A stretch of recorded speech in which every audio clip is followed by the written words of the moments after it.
Hello guys, welcome to Madhu Education. तो guys, आज बात करते हैं इलेक्ट्रिक फील्ड की। तो गाइस, हमने इलेक्ट्रिक फील्ड के बारे में अभी तो कुछ नहीं पढ़ा है। हमने देखो गाइस कूलाम्ब लॉ पढ़ चुके हैं, कूलाम्ब लॉ पढ़ लिया, परमिटिविटी या रिलेटिव परमिटिविटी को पढ़ लिया है और हमने प्रॉपर्टीज ऑफ चार्ज को पढ़ लिया है।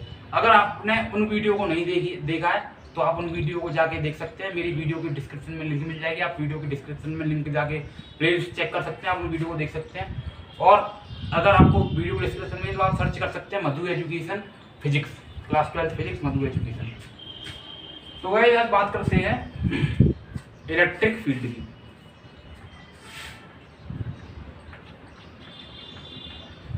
इलेक्ट्रिक फील्ड दोस्तों, ये टॉपिक चल रहा है इलेक्ट्रोस्टैटिक्स। इलेक्ट्रोस्टैटिक्स का मतलब गाइस आप जानते हैं कि चार्ज रेस्ट में होता है, उसका मतलब होता है इलेक्ट्रोस्टैटिक्स। तो गाइस हमने इलेक्ट्रोस्टैटिक्स में फोर्स पढ़ लिया। अगर चार्ज रेस्ट में तो उसके बीच में कैसा फोर्स होगा और चार्ज कैसा है, मतलब चार्ज की प्रॉपर्टी क्या होती है मोशन में, चार्ज किस पे डिपेंड करता है, चार्ज किस पे इंडिपेंडेंट है, ग्रुप ऑफ चार्ज के बीच में फोर्स कैसा लगता है, ये सब चीज़ें हम सीख चुके हैं। चार्ज को अगर मीडियम में डाल दिया जाए तो उसकी फोर्स पे क्या इफेक्ट पड़ेगा, चार्ज को मीडियम के अलावा उसको वैक्यूम में छोड़ दिया तो उस पर क्या इफेक्ट पड़ेगा। तो ये सब चीज़ का हम समझ चुके हैं। आज हम बात करते हैं कि अगर चार्ज कोई एक चार्ज है, एक रेस्ट में चार्ज है, ठीक है गाइस, तो वो क्या क्या कर सकता है, मतलब कि अपनी फील्ड को किस तरह से, अब उसकी कुछ फील्ड भी बना सकता है। वो देखते हैं गाइस कि क्या कैसे अपनी फील्ड बना सकता है ऐसे एक चार्ज। तो गाइस देखो, ये मैंने मान लिया कोई चार्ज मैंने ले लिया Q, ठीक है, कोई मैंने चार्ज ले लिया Q, एक अच्छा सा चार्ज है, ये मैंने चार्ज Q ले लिया है। और गाइस ये कैसा है, ये चार्ज है, ये रेस्ट में चार्ज है, ठीक है ना गाइस, ये चार्ज रेस्ट में।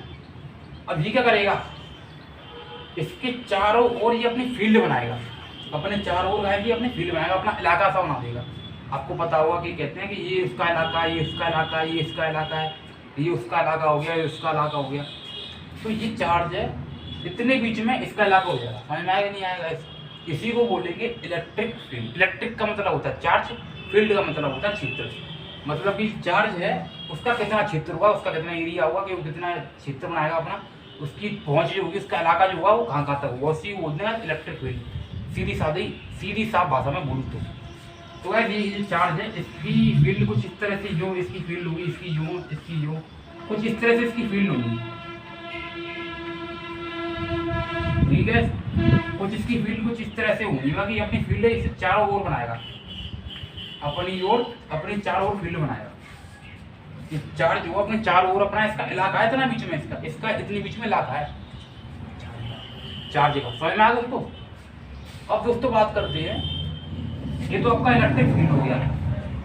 और अगर मैं इसकी बात करूं इसका फॉर्मूले की, तो इसका तो अगर इसकी डेफिनेशन की बात करूं, इस इलेक्ट्रिक फील्ड डेफिनेशन, उसकी डेफिनेशन होती है the electric field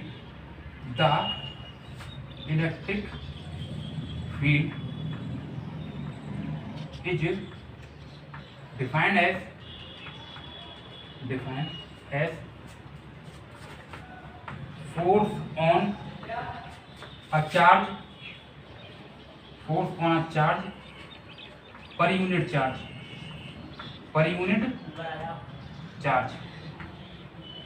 force on a charge per unit charge। मतलब क्या है, हम इलेक्ट्रिक फील्ड को इस तरह से डिफाइन कर सकते हैं कि एक चार्ज है, उस पर फोर्स लग रहा है और वो दूसरे चार्ज पे कितना फोर्स लग रहा है, force on charge per unit charge. मतलब कि इसके फॉर्मूले की बात करें तो इलेक्ट्रिक फील्ड कुछ इस तरह से डिफाइन की जा सकती है, F/Q, force on charge per unit charge is equal to electric field. Force on charge per unit charge is equal to electric field. अगर मैं फोर्स की बात करूँ, इलेक्ट्रिक फील्ड में क्या फोर्स लगती है चार्ज के ऊपर, तो उसके ऊपर फोर्स लगती है Q = N, Q = E, F = QE। ये गाइस आपकी फोर्स हो जाएगी चार्ज की इलेक्ट्रिक फील्ड के अंदर। इतना नोट कीजिए गाइस। अब आगे बात करते हैं। तो गाइस देखो, हमने बात कर ली कि इलेक्ट्रिक फील्ड का फॉर्मूला होता है F = QE। इलेक्ट्रिक मतलब कि गाइस F = Q होगी, इसके ऊपर फोर्स लगती है गाइस इलेक्ट्रिक फील्ड के अंदर, एक चार्ज के ऊपर इतनी फोर्स लगती है, F = QE। इतना आपने समझ लिया। अब गाइस हम बात करते हैं कुछ इंपोर्टेंट बात समझ लेते हैं, कुछ पॉइंट है जो मैं आपको बता दे रहा हूँ। ये इलेक्ट्रिक फील्ड है आपकी, ठीक है, ये आपकी इलेक्ट्रिक फील्ड है। मान लो यहाँ पे मैंने पॉजिटिव चार्ज रख दिया है, यहाँ पे मैंने रख दिया पॉजिटिव चार्ज। तो जो पॉजिटिव चार्ज होगा, पॉजिटिव चार्ज की जो फोर्स होगी वो इलेक्ट्रिक फील्ड की डायरेक्शन में ही होगी, parallel to the electric field, parallel to the electric field. Electric field की डायरेक्शन होगी यार इसकी फोर्स। अगर गाइस मैं इलेक्ट्रिक फील्ड के बीच में नेगेटिव चार्ज रख दूं तो गाइस देखा होगा इसकी फोर्स होगी अपोजिट, इलेक्ट्रिक फील्ड के अपोजिट इसकी फोर्स होगी। तो अपोजिट टू इलेक्ट्रिक फील्ड, मतलब ये है अगर मैं इलेक्ट्रिक फील्ड में पॉजिटिव चार्ज रख दूं तो उसकी जो उस पर जो लगने वाली फोर्स होगी वो आपकी इलेक्ट्रिक फील्ड के पैरेलल होगी। और अगर मैं इलेक्ट्रिक फील्ड के बीच में नेगेटिव चार्ज रख दूं तो उस पर लगने वाली फोर्स अपोजिट होगी, अपोजिट डायरेक्शन में होगी, इलेक्ट्रिक फील्ड के अपोजिट डायरेक्शन में होगी। तो गाइस इतना हम समझ चुके हैं, आप आगे नोट कीजिए। तो गाइस अब पहले आप इतना नोट कीजिए आगे। तो गाइस हमने इलेक्ट्रिक फील्ड को समझ चुके हैं। इलेक्ट्रिक फील्ड एक्चुअली होता क्या है, जैसे कि मैंने बताया आपको कि जैसे कोई इलाका होता है उसी को फील्ड बोलते हैं कि इसका इतना फील्ड है, इसका इतना एरिया, उसी को इलाके को ही बोलते हैं फील्ड। ये चार्ज है, चार्ज का इतना बड़ा इलाका है, उसके फील्ड में कोई भी एंट्री करेगा वो या तो भगाएगा उसको या उसको अट्रैक्ट करेगा, उसको रिपेल करेगा, इसी को बोलते हैं इलेक्ट्रिक फील्ड।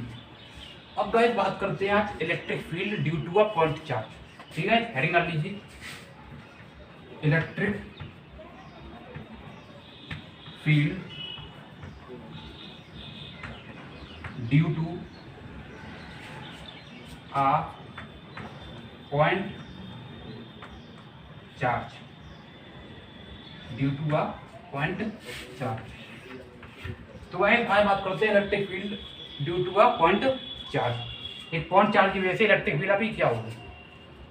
तो गाइस वही कहानी मैं आपके सामने ये वही क्यों वही वाला क्यों था, मैं इसको यहाँ पे ले आया, इसकी कुछ फील्ड होगी, इसकी कुछ फील्ड होगी। तो गाइस मुझे पॉइंट चार्ज के बाद एक पॉइंट पे मुझे चेक करना कि इसकी इलेक्ट्रिक फील्ड कितनी होगी, मुझे एक पॉइंट पे इसके पता करना कि इसकी फील्ड कितनी होगी।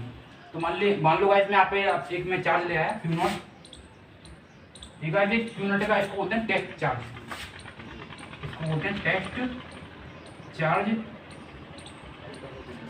मैं देखता हूँ इसके ऊपर कितनी फील्ड होगी, मतलब ये इसकी फील्ड इस पॉइंट पे क्या होगी, इसकी जो फील्ड होगी इस क्यू की Q0 पे क्या फील्ड होगी। ठीक है, देखते हैं।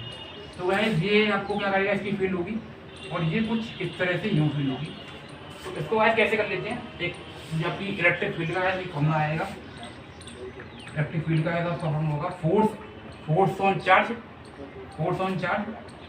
तो फोर्स हमारे पास फोर्स क्या है, KQ1 KQ तो Q0 2000 तो है Q1 Q2 और डिवाइड बाई R² इनटू आपके पास डिवाइड पर यूनिट चार्ज। तो पर यूनिट चार्ज में भी क्या किस पे फोर्स लग रही है, किस पे फील्ड आ रही है, इस वाले चार्ज पे। तो ये Q0 हो गया, तो गाइस Q0 से Q0 कट जाएगा, आपकी इलेक्ट्रिक फील्ड आ जाएगी गाइस, इस पे लगने वाली इलेक्ट्रिक फील्ड आ जाएगी आपकी KQ डिवाइड बाई R²। ये गाइस आपकी इलेक्ट्रिक फील्ड इंटेंसिटी को ले जाता है, इसको बोलते हैं इलेक्ट्रिक फील्ड इंटेंसिटी। तो गाइस हमने सब समझ लिया इलेक्ट्रिक फील्ड इंटेंसिटी को और इलेक्ट्रिक फील्ड को इंटेंसिटी को। अब गाइस हम थोड़ा आगे बात करते हैं डायरेक्शन के बारे में, इतना पहले आप नोट कर लीजिए। तो गाइस हमने समझ लिया कि इलेक्ट्रिक फील्ड की एक पॉइंट चार्ज पे इलेक्ट्रिक फील्ड क्या होती है। तो गाइस मैं लिख दे रहा हूँ आपको, मैं दो चीज़ बता दूंगा, दो चीज़ मैं आपकी यहाँ पे लिख दे रहा हूँ। एक तो गाइस आपका फॉर्मूला होता है E = F upon Q, F upon Q, E = F upon Q।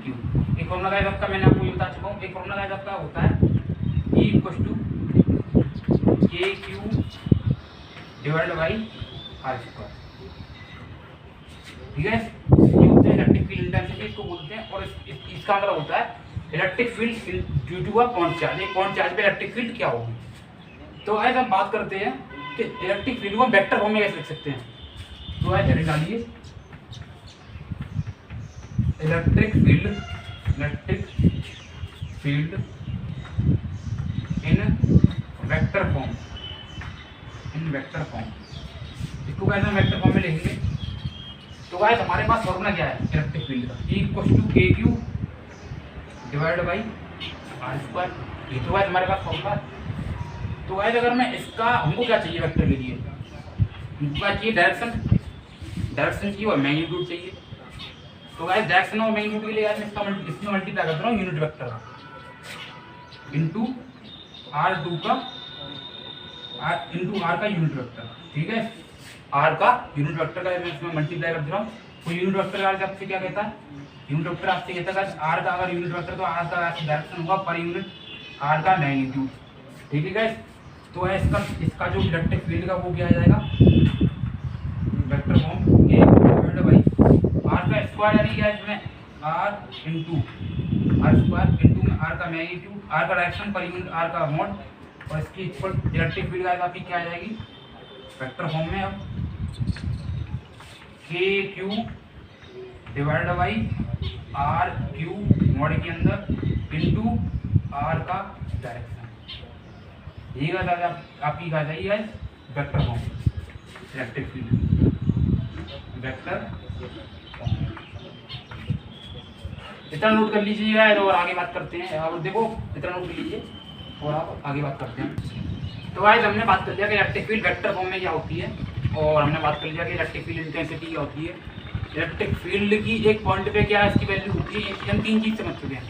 तो मैं लिख दे रहा हूँ यहाँ पे इलेक्ट्रिक फील्ड का एक हमने पढ़ा था F = Q, और गाइस हमने पढ़ा था एक फॉर्मूला पढ़ा था हमने E = kq/r²।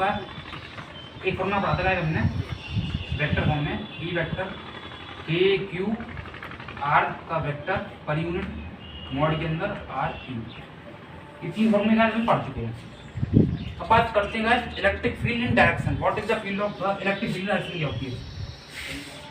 Direction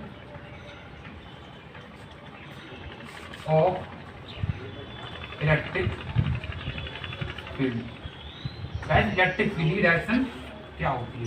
electric field की डायरेक्शन क्या होती है? तो गाइस मैं आपको लिख रहा हूँ यहाँ पे 2 point. The positive charge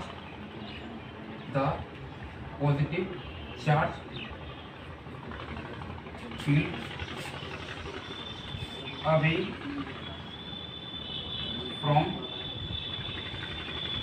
it, the negative charge field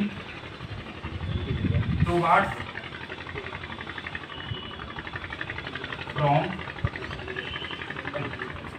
मतलब ये है आपका पॉजिटिव चार्ज जो होता है वो खुद से अपने इलेक्ट्रिक फील्ड को बाहर निकालता है। मतलब यार ये ऐसा समझो कि ये पॉजिटिव चार्ज है, ठीक है, ये पॉजिटिव चार्ज है, ये अपने से इलेक्ट्रिक फील्ड, अपने से दूर इलेक्ट्रिक फील्ड निकालेगा, और जो अपने से पता कि अपने बाहर निकालेगा क्योंकि अवे फ्रॉम द चार्ज।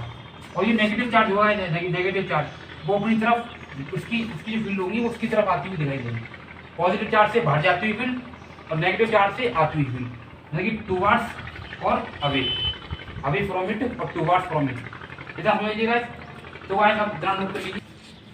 तो गाइस वीडियो में अगर आपने अंदर आपने वो नोट कर लिया तो गाइस आप आगे बात करते हैं और हम पढ़ते हैं guys principle of superposition. Guys मतलब मैं आपको कुरान फ्लो में भी समझा चुका हूँ कि प्रिंसिपल ऑफ सुपरपोजिशन क्या होती है। अब इलेक्ट्रिक फील्ड की बात करते हैं, वो भी सेम ही है गाइस। इलेक्ट्रिक फील्ड में भी प्रिंसिपल ऑफ सुपरपोजिशन क्या कहता है guys? Principle of superposition, principle of superposition. तो गाइस इसमें मैं कुछ लिखाऊंगा नहीं, थोड़ी बहुत लिखता हूँ, उसमें इतना बता दूंगा कि ये चार्ज क्यू है, इस पे ये Q0 चार्ज है, ठीक है। ये चार्ज Q1 ले लिया मैंने, Q1। ये Q1 जो है इसकी इस पे इलेक्ट्रिक फील्ड क्या है, इसकी Q0 पे इसकी इलेक्ट्रिक फील्ड क्या होगी? KQ अपॉन R1 का ये होगी गाइस इसकी इलेक्ट्रिक फील्ड यहाँ पे।